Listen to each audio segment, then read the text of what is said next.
to episode 26. My name is Dr. Catherine Hughes. This particular video is looking at the serial rapist Fred Coe, although he changed his name to Kevin Coe in 1982. Coe is an American rapist who's often referred to as the South Hill Rapist. Initially, Coe was arrested on 6 charges of first-degree rape, but authorities believe that he was actually responsible for numerous incidents, which included some peep-ins, flash-ins, indecent assaults, and at least 43 rapes. He's never admitted responsibility for the rapes, but he was arrested for 6 rapes. He was only subsequently charged with 4 of those rapes, though. Just before I get too far into this episode, I do want to remind you that you can support me on Patreon if you wish, and you can even make a small pledge which will cover the price of a coffee. You get access to all sorts of exclusive content. If you want to learn more about offender profiling and criminal psychology, I run a range of online courses. I've got loads of ebooks and loads of videos. I'll leave my website details in the show notes. 4 years after Coe was originally convicted, the Washington Supreme Court tossed out all his convictions because some of the victims had undergone some hypnosis to try and retrieve information.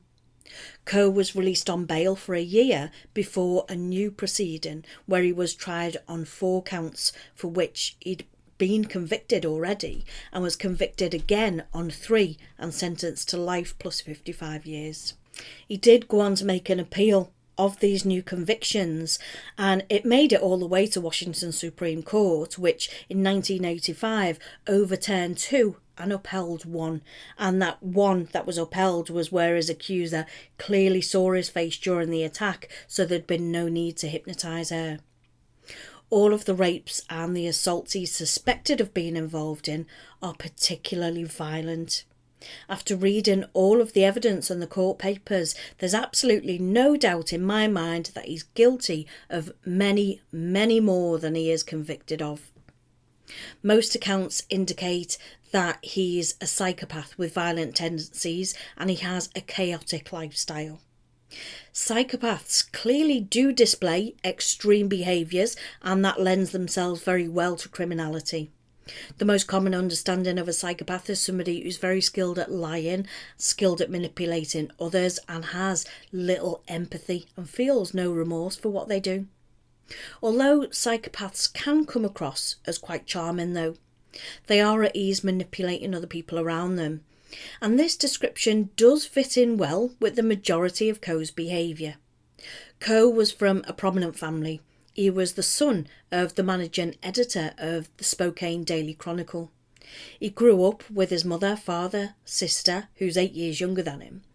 And in a pre-sentence interview, Coe said that he had a normal childhood. He said his father was a nice person and was gentle and easy to relate to.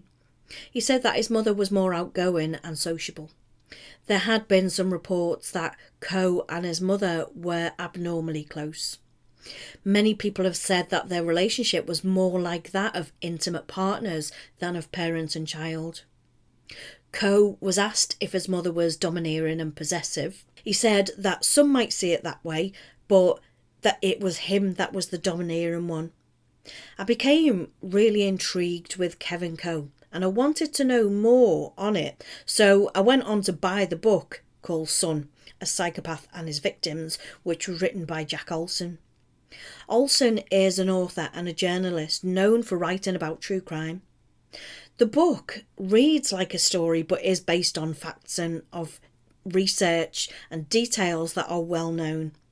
It does paint a very disturbing picture of Coe and his various dysfunctional relationships. It gives a harrowing description of each attack and rape. He'd put his thumb or fist in their mouths and ask them personal questions such as if they'd ever had sex and if they liked what he was doing to them. He'd use excessive force on some victims, more so when they didn't do what he asked though. He would pull up their tops and fondle them. He'd enter them from the front and from behind and would often masturbate on his victims. All of this behaviour indicates that he was treating these women as objects and treating them as though they were there for his pleasure only. However, when a rapist talks to their victims, asks them their name, apologises to them, or asks questions in any form, the offender is generally seeing the victim as a person. Olsen highlights the odd relationship between Coe and his mother. Various sources have reported that Coe's ex-wife said that Coe's relationship with his mother was volatile, and he'd often talk about her vicious, vindictive nature and her terrible, unpredictable nature. Ruth Coe is described as very sociable and very outgoing. She had a presence that absolutely nobody could ignore. This was in contrast to his father, though, Gordon. He was very quiet and very reserved. Many have said that he would do anything for a quiet life. Ruth was unpredictable at times, and she'd often become enraged by her son's behaviour. Other times she wouldn't hear a bad word said about him.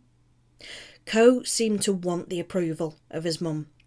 When it comes to books that are written for profit, you do need to keep in mind that this is one person's interpretation of events, although many of the details are factual in it though. The accounts and descriptions of rape are shocking and graphic, but it gives you a very good understanding of the thought and the emotions of the person being raped. Every part of the women's lives are affected, and they often blame themselves when women have been raped. There's no doubt that Coe is a psychopath. He has an inflated sense of ego, he has ideas of grandiose, he doesn't show any guilt or any empathy towards his victims. He has this superficial charm, and he's a chronic liar. He believes that he's more intelligent than everybody else, and he looks down on them. All of his relationships were turbulent. His ex-wife turned to alcohol, and their relationship was on and off for many years. Then he lived with his girlfriend, who later said that she was aware he was trying to impress rather than communicate, but fell for him anyway. She lived with Kevin Coe from April 1980 to the day of his arrest in 81. She said that during that time he'd be gone early in the mornings and in the evening hours, indicating that he'd went out jogging. All of the rapes and the assaults were carried out by a jogger in grey sweatpants. One case in 1951 was the rape of a 51-year-old woman jogging at Hartfield, near to a high school. And that would prove to be crucial to breaking this case. A janitor at the school reported seeing a silver Chevy parked there that morning with unusual licence plates.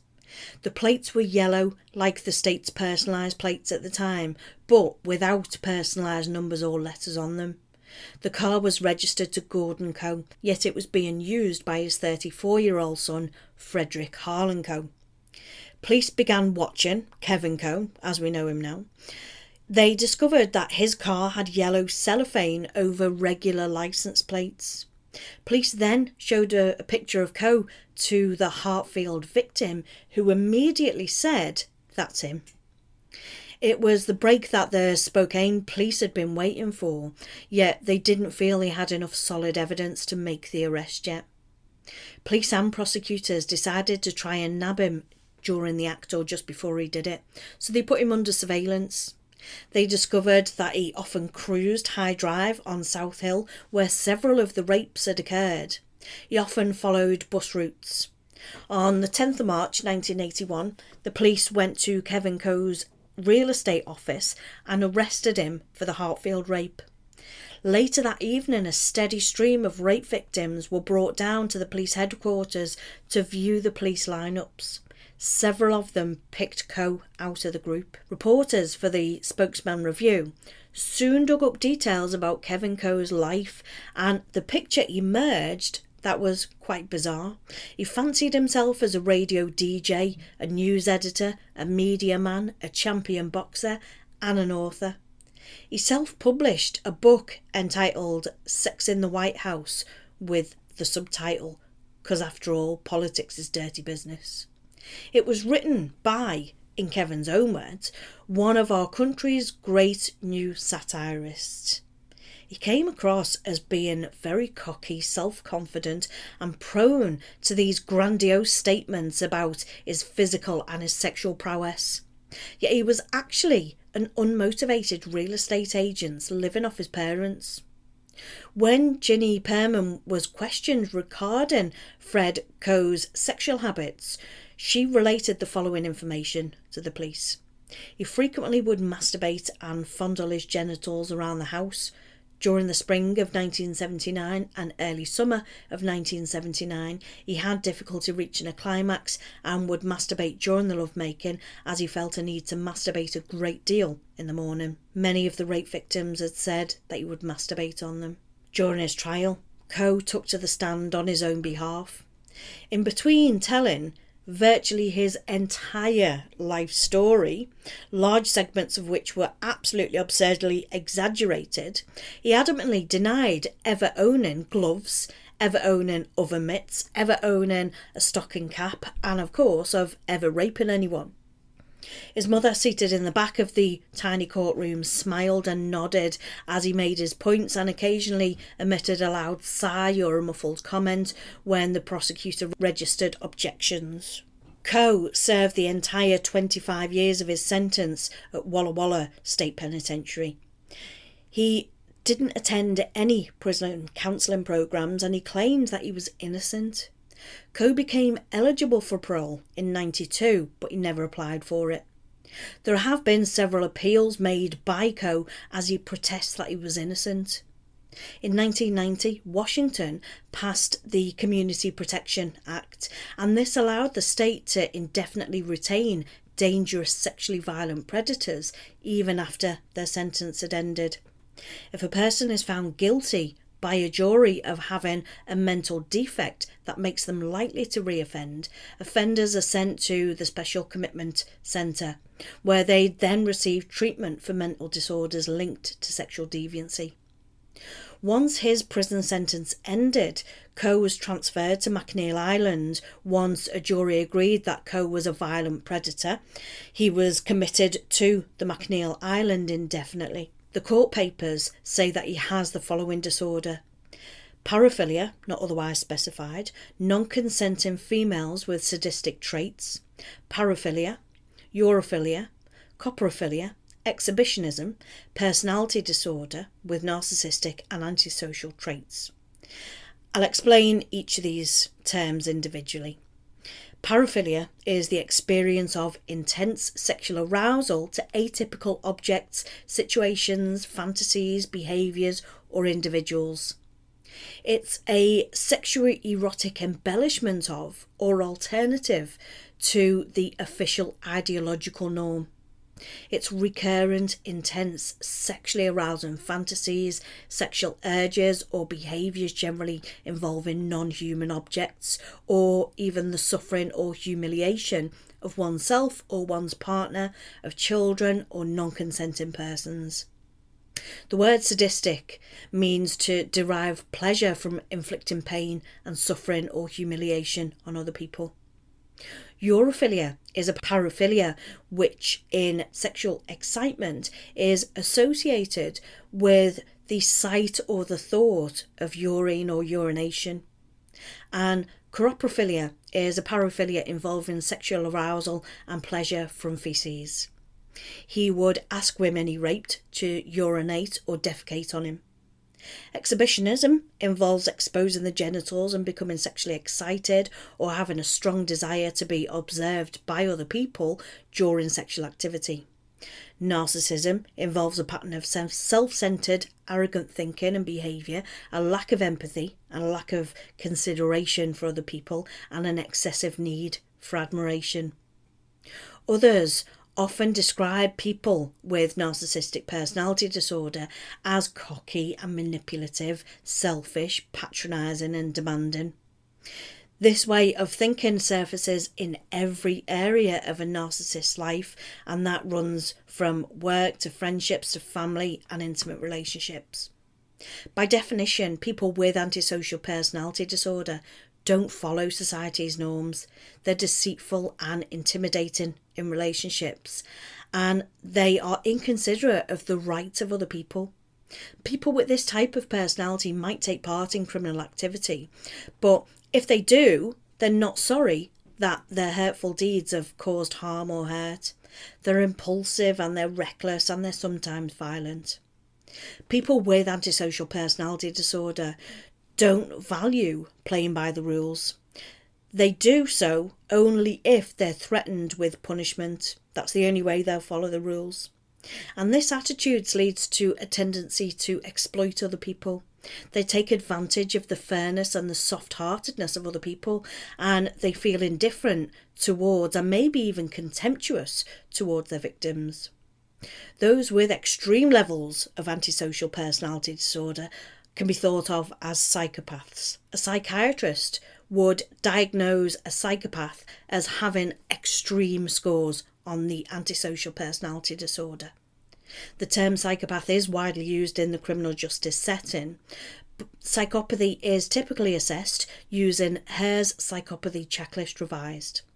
And that is a checklist which is made up of 20 items in total. The answers are based on a 3-point scale, with answers saying yes, no or maybe to each question, and then they're scored as no being 0, maybe equaling 1 and yes equaling 2. And although there's no official score, somebody who scores 30 or over is considered to be a psychopath. Coe's score is just very slightly below this level at 25.3. However, it was concluded that it was high enough to exacerbate his risk. The checklist is made up of 2 factors or 2 sections. The first factor or section measures interpersonal and affective deficits, and this means it measures our lack of fulfilment and feelings of emptiness and dissatisfaction. These show glibness or superficial charm. Glibness is defined as being very talkative in a smooth but almost insincere way. The charm that these individuals used is very shallow. There are also ideas of grandiose and ideas of a high sense of self-worth. These individuals see themselves as above everybody else, and they value their own needs above other people. They're also pathological liars. These people consistently lie for no personal gain. They just lie for the sake of lying. They're also likely to con and manipulate other people. They trick people into making them do the things that they wouldn't otherwise have normally done. They have a lack of fulfilment and a lack of enjoyment in life in general. They have very much so a lack of remorse or guilt. They're callous and they lack empathy. They're unable to recognise and feel anything of what another person might be going through. They also have a lack of responsibility. They fail to take any responsibility for their own actions. The second factor to this, it measures our lifestyle and our antisocial deficits, such as impulsivity and juvenile delinquency. Coe's Factor 1 score was 15 out of 16, meaning that he was very likely to demonstrate these behaviours. As I said, the second factor though measures our lifestyle and antisocial deficits such as impulsivity and juvenile delinquency. This factor reflects the high levels of stimulations that psychopaths need. Psychopaths can very easily get bored and need a lot of stimulation. They often lack realistic long-term goals and they just act impulsively and don't consider the consequences for their actions. They often behave in ways that are irresponsible. And this factor reflects poor behavioural controls in general. And that's reflected in childhood, and they would have had behavioural problems from an early age. Coe's Factor 2 score was only 7.9 out of 20. But Coe does show all of the classic characteristics of being a psychopath. There are a lot of articles on websites on this case, and there is even a web page created by Coe outlining how and why he's innocent of all charges. His mother was convicted about a year after he was sentenced for trying to hire a hitman to kill the judge who convicted her son. There's certainly been a lot more information that I've missed out of this episode simply because there's too much. However, I selected all of the information that was appropriate though to do a psychological analysis on him. I've included all of the links in the podcast description, so if you do want to go do any further reading about it. Coe went on to marry from his prison cell, so you can read more on that about in the links anyway. So I hope you found today's episode interesting. More importantly, I hope that you've learned something new from it. Thanks for listening then. Bye for now.